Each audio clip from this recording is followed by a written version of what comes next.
بسم اللہ الرحمن الرحیم۔ السلام علیکم مائی ڈیئر فرینڈز۔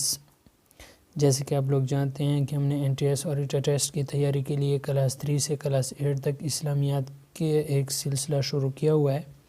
ہم نے کلاس 3 کلاس 4 کا اور کلاس 5 کی اسلامیات کی بک کمپلیٹ کر لی ہے۔ کی پوائنٹس ہائی لائٹ کیے ہوئے ہیں اور اس کے ساتھ تمام ایکسرسائز بھی حل کی ہوئی ہیں، وہ آپ اسی چینل کے NTS اور ETA ٹیسٹ کی پلے لسٹ میں جا کے دیکھ سکتے ہیں، اسلامیات کی پلے لسٹ میں۔ تو آج ہمارے پاس اسلامیات کلاس 6 کا پارٹ 2 ہے۔ سیرت طیبہ، صلح حدیبیہ۔ حدیبیہ مکہ مکرمہ سے تقریباً 18 کلومیٹر دور ہے۔ حدیبیہ ایک کنویں کا نام تھا۔ اس کنویں کے نام پر وہاں ایک چھوٹا سا گاؤں بھی آباد تھا۔ یہاں نبی کریم صلی اللہ علیہ وسلم اور مشرکین مکہ کے درمیان ایک معاہدہ ہوا تھا جو صلح حدیبیہ کے نام سے مشہور ہے۔ رسول اکرم صلی اللہ علیہ وسلم نے ہجرت کے 6 سال عمرہ کے لیے مکہ مکرمہ جانے کا ارادہ فرمایا۔ تقریباً 1500 کے قریب صحابہ کرام رضی اللہ تعالی عنہ آپ صلی اللہ علیہ وسلم کے ساتھ جانے کے لیے تیار ہو گئے۔ رسول اللہ صلی اللہ علیہ وسلم نے مسلمانوں کو حکم دیا کہ میان میں بند تلوار کے علاوہ کوئی بھی ہتھیار ساتھ نہ لیے جائیں۔ اس کے بعد ساتھیوں کے ہمراہ حدیبیہ کے مقام تک پہنچ گئے۔ آپ صلی اللہ علیہ وسلم نے قریش مکہ کو یقین دلانے کے لیے آپ صلی اللہ علیہ وسلم صرف عمرہ ادا کرنے آئے ہیں، حضرت عثمان رضی اللہ تعالی عنہ کو اپنا سفیر بنا کر مکہ بھیجا۔ انہوں نے حضرت عثمان رضی اللہ تعالی عنہ کو بیت اللہ کا طواف کرنے کی پیشکش کی، جو آپ رضی اللہ تعالی عنہ نے یہ کہتے ہوئے ٹھکرا دی کہ میں رسول اللہ صلی اللہ علیہ وسلم کے بغیر طواف نہیں کر سکتا۔ بیعت رضوان۔ مشرکین مکہ نے حضرت عثمان رضی اللہ تعالی عنہ کو اپنے پاس مکہ معظمہ میں روک لیا۔ نبی کریم صلی اللہ علیہ وسلم تک یہ افواہ پہنچی کہ حضرت عثمان رضی اللہ تعالی عنہ شہید کر دیے گئے۔ آپ صلی اللہ علیہ وسلم نے صحابہ کرام رضی اللہ تعالیٰ عنہ سے فرمایا کہ حضرت عثمان رضی اللہ تعالیٰ عنہ کے خون کا بدلہ لیے بغیر واپس نہیں جائیں گے۔ صحابہ کرام رضی اللہ رضوان اللہ علیہ اجمعین نے آپ صلی اللہ علیہ وسلم سے اس بات پر بیعت کی کہ ہم کبھی میدان جنگ سے نہیں بھاگیں گے، جنگ جیتیں گے یا شہید ہو جائیں گے۔ اس بیعت کو بیعت رضوان کہا جاتا ہے۔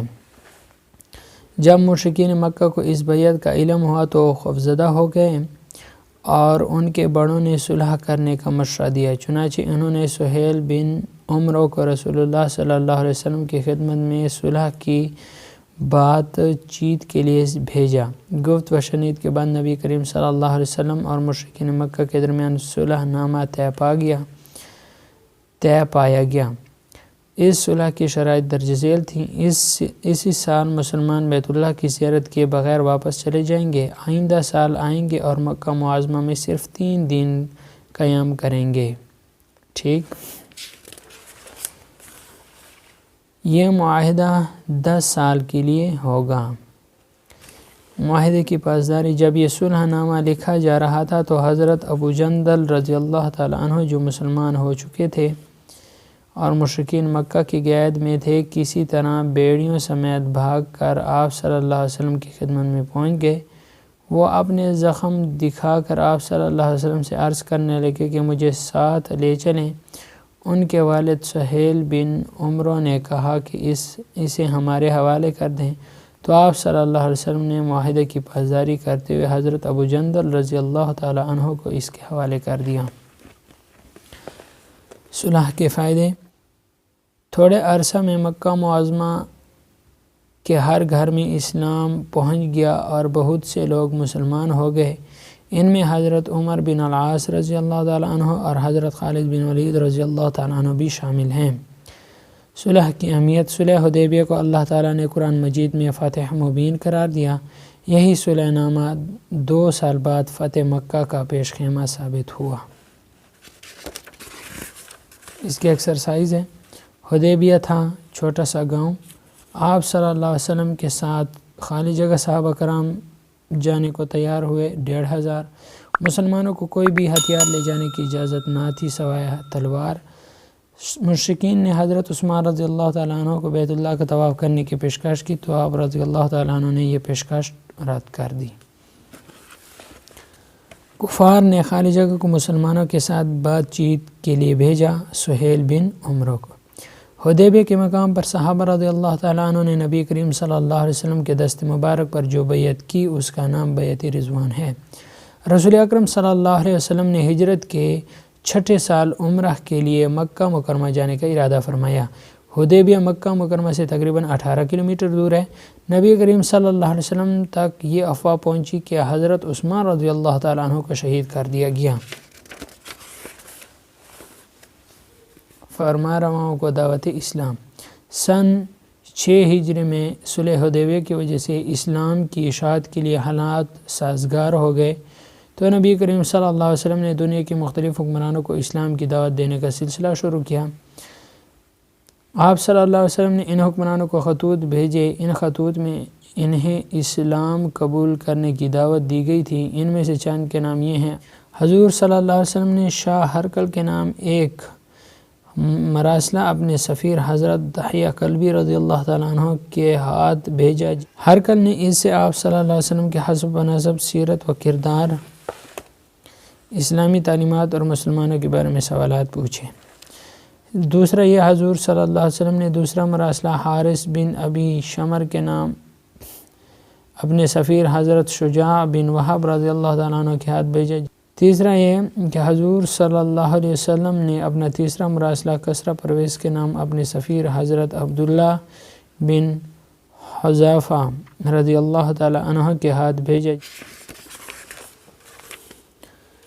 حضور صلی اللہ علیہ وسلم نے اپنا چوتھا مراسلہ سلطان مکوکس کے نام اپنے سفیر حضرت حاتب بن ابی بلتعہ رضی اللہ تعالیٰ عنہ کے ذریعے بھیجا۔ حضور صلی اللہ علیہ وسلم نے اپنا پانچواں مراسلہ نجاشی شاہ حبش کے نام اپنے سفیر حضرت عمرو بن امیہ رضی اللہ تعالیٰ عنہ کے ہاتھ بھیجا۔ چھٹا حضور صلی اللہ علیہ وسلم نے اپنے چھٹا مراسلہ حوزہ بن علی حنفی کے نام اپنے سفیر حضرت سلیطہ بن عمرو رضی اللہ تعالیٰ عنہ کے ہاتھ بھیجا۔ اور آخری ساتواں حضور صلی اللہ علیہ وسلم نے اپنا ساتواں مراسلہ منظر بن ساوا کے نام اپنے سفیر حضرت علا بن حضری رضی اللہ تعالیٰ عنہ کے ہاتھ بھیجا۔ اس کی ایکسرسائز ہے کہ بادشاہ کے نام نبی کریم صلی اللہ علیہ وسلم کے خطوط میں شروع میں لکھا ہوا ہوتا سلام ہو اس پر جو ہدایت کا اتباع کرے۔ حارث بن ابی شمر کے پاس حضور صلی اللہ علیہ وسلم کا خط لے گئے۔ حضرت شجاع بن وہب کسرا نے نبی کریم صلی اللہ علیہ وسلم کا خط پھاڑ دیا۔ اگر روگردانی کرو گے تو تمہارے مجوسی رعایا کا گناہ بھی تم پر ہوگا۔ یہ جملہ نبی کریم صلی اللہ علیہ وسلم نے کس فرمانروا کو لکھا؟ کسرا پروی کسرا۔ جب نجاشی کو نبی کریم صلی اللہ علیہ وسلم کا خط ملا تو وہ احتراماً زمین پر بیٹھ گیا۔ خالی جگہ پر کریں۔ دعوت اسلام کا پہلا خط حضرت دحیہ کلبی رضی اللہ تعالیٰ عنہ ہرقل کے پاس لے گئے۔ دعوت اسلام کا دوسرا خط حضرت شجاع بن وہب رضی اللہ تعالیٰ عنہ لے کر حارث بن ابی شمر کے پاس گئے۔ فارس کے بادشاہ کا نام کسرا تھا۔ فارسیوں کا روایت تھا کہ وہ خط میں سب سے پہلے اپنے بادشاہ کا نام لکھتے تھے۔ غزوہ خیبر۔ خیبر مدینہ منورہ سے شمال کی جانب تقریباً 200 کلومیٹر کے فاصلے پر واقع ہیں۔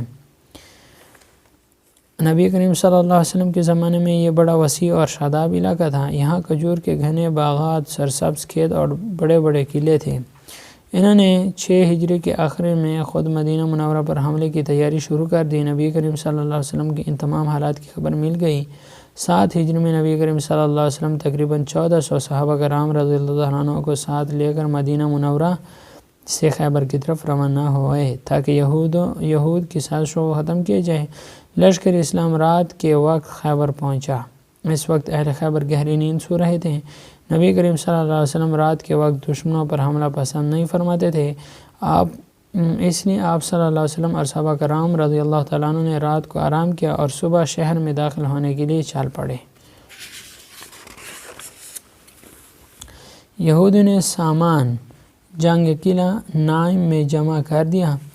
اہم قلعہ کموس تھا۔ یہ قلعہ ایک نامی گرامی پہلوان مرحب کا مرکز تھا۔ دوسرے دن صبح آپ صلی اللہ علیہ وسلم نے حضرت علی رضی اللہ تعالیٰ عنہ کو بلایا اور انہیں جھنڈا دیا۔ حضرت علی رضی اللہ تعالیٰ عنہ قلعہ کموس تک پہنچے تو یہودیوں کو اسلام کی دعوت دی۔ وہ مرحب کی قیادت میں مقابلے کے لیے نکل آئے۔ مرحب حضرت علی رضی اللہ تعالیٰ عنہ پر حملہ آور ہوا تو جواب میں حضرت علی رضی اللہ تعالیٰ عنہ نے اتنی قوت سے تلوار ماری کہ مرحب کے سر کو کاٹتی ہوئی دانتوں تک پہنچ گئی۔ یک کے بعد دیگرے سارے قلعے فتح کر لیا اور پورا خیبر مسلمانوں کے قبضے میں آ گیا۔ یہودیوں کی درخواست پر نبی کریم صلی اللہ علیہ وسلم نے خیبر کی زمینیں ان کے قبضے میں رہنے دیں، مگر پیداوار کا آدھا حصہ مسلمان مجاہدین کے لیے مقرر کیا۔ اس مارکے میں 93 یہودی ہلاک ہوئے اور 15 صحابہ کرام رضی اللہ تعالیٰ عنہ نے جام شہادت نوش فرمایا۔ خیبر میں کس پھل کے باغات تھے؟ کھجور کے۔ لشکر اسلام خیبر کب پہنچا؟ رات کو۔ قلعہ کموس کس نامی گرامی پہلوان کا تھا؟ مرحب کا۔ مرحب کو قتل کیا حضرت علی رضی اللہ تعالیٰ عنہ نے۔ غزوہ خیبر میں کتنی یہودی ہلاک ہوئے؟ 93۔ خیبر بڑا وسیع شاداب علاقہ تھا۔ خیبر کے باشندہ قلعہ بند گھروں میں رہتے تھے۔ خیبر مدینہ منورہ سے شمال کی جانب واقع ہے۔ یہود خیبر 7 ہجری میں ایک بڑا لشکر مدینہ منورہ پر حملہ کے لیے تیار کیا۔ لشکر اسلام کی قیادت حضور صلی اللہ علیہ وسلم کے ہاتھ میں تھا۔ باب چہارم اخلاق و آداب، طہارت اور پاکیزگی۔ طہارت کے معنی صفائی اور پاکیزگی کے ہیں۔ آپ صلی اللہ علیہ وسلم نے فرمایا پاکیزگی ایمان کا حصہ ہے، طہارت کے بغیر نماز قبول نہیں ہوتی۔ ایک اور جگہ آپ صلی اللہ علیہ وسلم کا ارشاد ہے طہارت کے بغیر نماز قبول نہیں ہوتی۔ طہارت کے اقسام۔ طہارت کے 2 قسمیں ہیں، بدن کو نجاست سے پاک رکھنا، اپنے باطن کو شرک و بد اخلاقی اور ہر قسم کے ناپسندیدہ خصال سے پاک رکھنا۔ نبی کریم صلی اللہ علیہ وسلم ظاہر اور باطن کی پاکیزگی کے لحاظ سے امت مسلمہ کے لیے ایک عملی نمونہ ہیں۔ آپ صلی اللہ علیہ وسلم نے کچی پیاز اور لہسن اور کھا کر مسجد میں آنے سے منع فرمایا۔ ہمارے پاس اس کا MCQs ہیں۔ طہارت کے معنی ہے پاکیزگی۔ قرآن مجید میں اپنا لباس صاف رکھنے کا حکم دیا گیا۔ نبی کریم صلی اللہ علیہ وسلم کی سیرت امت مسلمہ کے لیے ایک عملی نمونہ ہے۔ پیاز اور لہسن کھا کر مسجد میں جانا منع ہے۔ خالی جگہ پر کریں۔ توابین کے معنی ہے توبہ کرنے والوں۔ پاکیزگی ایمان کا حصہ ہے۔ وَثِيَابَكَ فَطَهِّرْ، اللہ تعالیٰ صاف رہنے والوں کو پسند کرتا ہے۔ اسلام دین فطرت ہے۔ صداقت۔ صداقت کے معنی سچائی اور راست بازی۔ آپ صلی اللہ علیہ وسلم کا ارشاد ہے سچ نجات دیتا ہے اور جھوٹ ہلاک کرتا ہے۔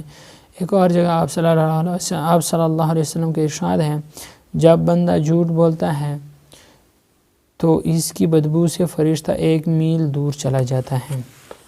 سچائی سے دل کو اطمینان ملتا ہے اور سچائی نیکی کی راہ دکھاتا ہے اور نیکی جنت کی راہ دکھاتی ہے۔ جھوٹ ہمیں ہلاک کرتا ہے، جھوٹ کی بدبو سے فرشتہ 1 میل دور چلا جاتا ہے۔ سچائی سے دل کو اطمینان ملتا ہے، نیکی جنت کی راہ دکھاتی ہے۔ صادق کے معنی سچے ہیں۔ صدیق ہمیشہ سچ بولنے والے کو کہتے ہیں۔ اللہ سے ڈرتے رہو اور راست بازوں کے ساتھ رہو۔ حضور صلی اللہ علیہ وسلم نے بھی صداقت پر بہت زور دیا۔ سچ نجات دیتا ہے۔ امانت۔ امانت کے لیے دیانت اور ایمانداری کے الفاظ بھی بولے جاتے ہیں۔ اگر کوئی مشورہ مانگے تو صحیح مشورہ دینا بھی امانت کہلاتا ہے۔ آپ صلی اللہ علیہ وسلم کا ارشاد ہے مجلسوں میں کہی ہوئی بات امانت ہے، یعنی اس کو افشا نہیں کرنا چاہیے۔ مکہ مکرمہ میں نبی کریم صلی اللہ علیہ وسلم صادق اور امین کے لقب سے مشہور تھے۔